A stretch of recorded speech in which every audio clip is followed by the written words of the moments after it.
ជំរាបសួរពុកម៉ែបងប្អូនថ្ងៃនេះខ្ញុំមកបង្ហាញពីការធ្វើប្រេងប្រទាលកន្ទុយក្រពើចានេះគឺជាប្រទាលកន្ទុយក្រពើដែលខ្ញុំដាំនៅលើដំបូលផ្ទះ3-4ដើមហើយវាពិតជាល្អមែនទែនយូរម្ដងខ្ញុំនឹងកាត់វាមកច្នៃធ្វើជាប្រេងប្រទាលកន្ទុយក្រពើហើយចៃដន្យអីមានមួយរបស់ខ្ញុំចាស់នោះគាត់មកកំងប្រេងប្រទាលកន្ទុយក្រពើអញ្ចឹងណាចាការធ្វើប្រេងប្រទាលកន្ទុយក្រពើនេះគេបទពិសោធន៍របស់ខ្ញុំធ្វើតាំងពី2016រហូតដល់ឥឡូវ2026ហើយអញ្ចឹងបទពិសោធន៍រៀងក្រាស់ដែរអញ្ចឹងឥឡូវនេះខ្ញុំចាប់ផ្ដើមរំងាស់ហើយរំងាស់ចូលតាំងពីម៉ោង8រហូតដល់ម៉ោង6ល្ងាចបានចេញប្រេងអញ្ចឹងហើយយើងរៀងដាក់ភ្លើងតិចដែរទេយើងខ្លាចខ្លោច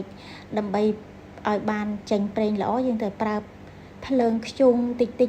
ហ្នឹងហើយឥឡូវចេញជាប្រេងហើយខ្ញុំរងាស់ចេញបានប៉ុណ្ណឹងមកសម្រាប់ម៉ួយចាស់ឯណាពុកម៉ែបងប្អូនដែលគាត់ធ្លាប់ប្រើរបស់ខ្ញុំតាំងពីដើមរហូតដល់ឥឡូវគាត់តែងតែគាំទ្រអរគុណច្រើនម៉ួយចាស់ទាំងអស់គ្នា